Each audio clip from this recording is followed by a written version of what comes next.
Baik, Assalamualaikum warahmatullahi wabarakatuh dan salam. Pada kesempatan kali ini saya akan menjelaskan mengenai petroleum system. Namun sebelum itu, izinkan saya untuk memperkenalkan diri. Perkenalkan, nama saya Sefar Parotok dengan NIM F121-22044.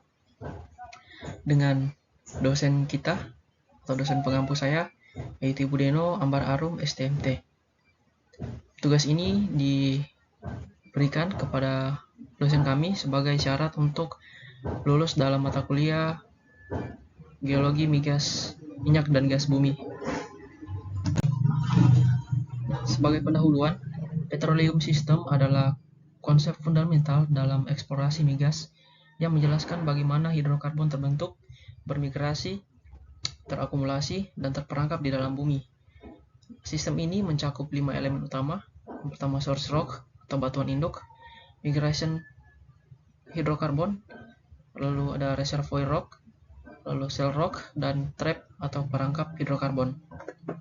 Nah, bisa dilihat dari gambar ini merupakan siklus dari pembentukan minyak dan gas bumi. Yang pertama dimulai dari source rocks atau tempat terbentuknya hidrokarbon. Lalu hidrokarbon tersebut bermigrasi melalui rekahan atau sesar yang terjadi, lalu terakumulasi dan terendapkan dalam suatu cekungan dari shale rock ini atau batuan penyekat. Lalu adapun komponen-komponen petroleum system, yang pertama itu adalah source rock, migrasi, lalu reservoir rock, trap, dan shale. Nah, yang pertama itu ada source rock atau batuan induk. Ini merupakan endapan sedimen yang mengandung bahan-bahan organik yang cukup untuk menghasilkan minyak dan gas bumi. Ketika endapan tersebut tertimbun dan terpanaskan, dan dapat mengeluarkan minyak dan gas bumi tersebut dalam jumlah yang ekonomis. Nah, bahan organik yang terkandung disebut itu karogen. Nah, bisa kita lihat dari gambar ini, bahan-bahan organik yang disebutkan itu berasal dari tumbuhan maupun organisme yang terendapkan, tertimbun dan terpanaskan sehingga membentuk yang namanya sehingga ketika dia tertimbun, terpanaskan, itu akan menghasilkan yang namanya minyak dan gas bumi. Nah, adapun tipe-tipe karogen, yaitu ada 4 tipe. Untuk tipe yang pertama itu alga dari lingkungan pengendapan lacustrine dan lagon. Tipe ini dapat menghasilkan minyak dengan kualitas baik dan mampu menghasilkan gas. Untuk tipe kedua, campuran dari tumbuhan dan mikroorganisme laut. Tipe seperti ini merupakan bahan utama minyak dan gas bumi. Dan untuk tipe 3, itu tanaman darat dalam endapan yang mengandung batu bara. Tipe seperti ini umumnya menghasilkan gas dan sedikit minyak. Untuk tipe 4, bahan-bahan tanaman yang teroksidasi. Tipe seperti ini tidak mampu menghasilkan minyak dan gas. Jadi, untuk tipe 4 ini dia tidak menghasilkan minyak ataupun gas. Nah, ini merupakan tabel dari tipe-tipe karogen. Setiap tabel ini dapat menghasilkan produk yang berbeda pula.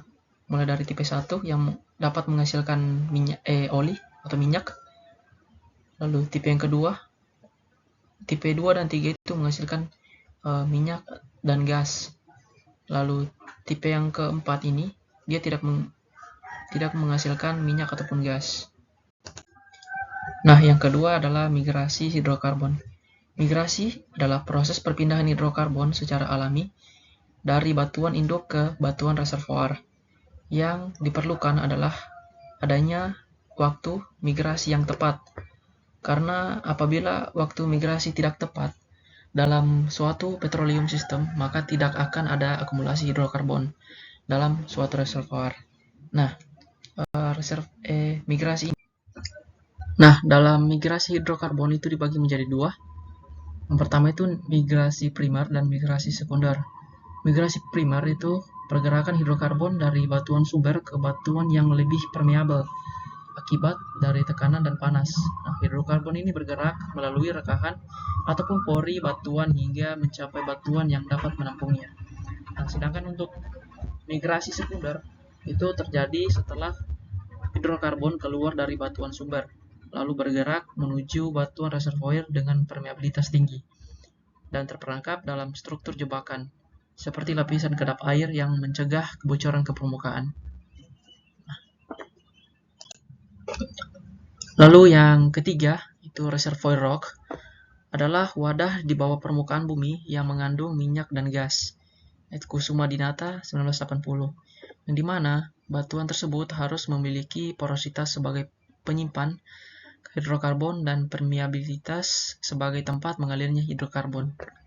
Nah, dalam gambar ini, lapisan atau batuan yang memiliki fungsi sebagai reservoir rock itu yang ini. Jadi dia menyimpan gas dan juga menyimpan minyak. Nah, adapun klasifikasi batuan reservoir, yaitu yang pertama itu sedimen klastik yang terbentuk dari pecahan batuan lain. Berdasarkan teksturnya, itu terdiri dari konglomerat, sandstone, siltstone, shale, dan mudstone. Tapi shale dan mudstone ini dia kurang efektif sebagai reservoir. Bahkan dia lebih cenderung ke shale atau penyekat gitu. Nah, untuk yang kedua itu sedimen kimiawi yang terbentuk dari presipitasi mineral di lingkungan laut. Contohnya itu limestone atau batu gamping, dolomit, dan batuan evaporite atau anhidrit dan gypsum. Nah, adapun batuan reservoir lainnya seperti batuan beku, batuan metamorf, dan batuan piroklastik. Lalu yang keempat yaitu perangkap hidrokarbon ataupun trap. Nah, perangkap hidrokarbon adalah kondisi di mana hidrokarbon seperti minyak dan gas terakumulasi dan terperangkap di dalam batuan tertentu, mencegah bergerak lebih jauh ke permukaan. Nah, perangkap ini terjadi ketika adanya lapisan batuan kedap air yang menghalangi pergerakan hidrokarbon, sehingga hidrokarbon dapat terkumpul di tempat tertentu dalam batuan reservoir yang memiliki pori-pori untuk menyimpan minyak ataupun gas. Nah, perangkap ini sangat penting karena menjadi tempat akumulasi hidrokarbon yang dapat dieksploitasi untuk keperluan produksi energi. Nah, untuk jenis-jenis trap sendiri itu dibagi menjadi 4, yaitu perangkap antiklinal, patahan, stratigrafi, dan terumbu karang atau perangkap garam. Nah, yang pertama itu saya akan jelaskan dulu. Yang pertama itu perangkap antiklinal, terjadi akibat patahan atau lapisan batuan yang membentuk struktur cembung di atas. Nah, bisa kita lihat pada gambar ini. Ini adalah jenis-jenis trap. Yang pertama itu antikline. Lalu patahan ini yang terjadi bisa dalam bentuk sesar maupun rekahan. Lalu, yang ketiga itu perangkap stratigrafi, yang dimana perangkap stratigrafi ini merupakan perubahan dari fasies ataupun variasi dari litologi yang menciptakan kondisi di mana hidrokarbon terjebak. Nah, ini. Di sini adalah tempat trap dari hidrokarbon. Lalu yang keempat itu adalah perangkap terumbu ataupun perangkap garam. Perangkap terumbu terbentuk dari pertumbuhan terumbu karang yang kemudian tertutup oleh batuan kedap air, menciptakan ruang reservoir yang efektif. Sedangkan untuk perangkap garam, terjadi ketika struktur garam yang bersifat plastis naik ke atas dan membentuk kubah garam atau salt dome, yang kemudian menyebabkan perangkap hidrokarbon di sekitarnya. Nah, yang terakhir, yaitu penyekat atau biasa disebut shale atau cap rock. Nah, shale rock atau penyekat hidrokarbon adalah lapisan batuan yang bersifat impermeable atau kedap air yang berfungsi untuk menahan pergerakan hidrokarbon di permukaan. Nah, lapisan ini menghalangi minyak dan gas yang telah bergerak dari batuan sumber menuju batuan reservoir agar tidak bocor atau keluar. Nah, shale rock ini biasanya terbuat dari batuan seperti lempung, garam, atau batuan yang sangat padat yang memiliki pori-pori sangat kecil sehingga tidak memungkinkan fluida untuk bergerak melaluinya. Nah, keberadaan rock ini sangat penting dalam pembentukan perangkap hidrokarbon yang memungkinkan akumulasi hidrokarbon di dalam reservoir. Nah, ini merupakan gambar ataupun ilustrasi di mana impermeable itu atau batuan penyekat itu berfungsi untuk mencegah reservoir itu lolos ke permukaan. Nah, ini oil and gas ini berwarna hijau, dia tidak lolos ke permukaan karena adanya ini batuan impermeable atau batuan penyekat. Nah, seperti ini semua terjebak dan tidak tembus ke atas karena adanya batuan impermeable atau shale. Nah, untuk kesimpulannya, sistem petroleum merujuk pada serangkaian elemen dan proses yang diperlukan agar hidrokarbon, minyak, dan gas bumi dapat terbentuk dan terakumulasi di bawah permukaan bumi. Nah, proses ini melibatkan batuan sumber migrasi, batuan reservoir, perangkap, dan batuan penutup. Nah, dalam sistem petroleum terdapat komponen-komponen penting seperti batuan sumber atau source rock, di mana batuan yang menghasilkan hidrokarbon dari material organik. Lalu migrasi, itu proses pemindahan hidrokarbon dari batuan sumber ke reservoir.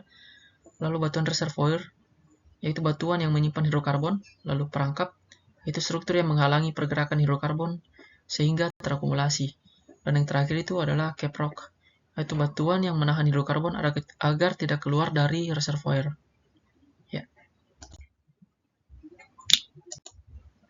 Ya, mungkin sekian dari saya. Jika ada salah kata, mohon dimaafkan. Wassalamualaikum warahmatullahi wabarakatuh, dan salam. Terima kasih.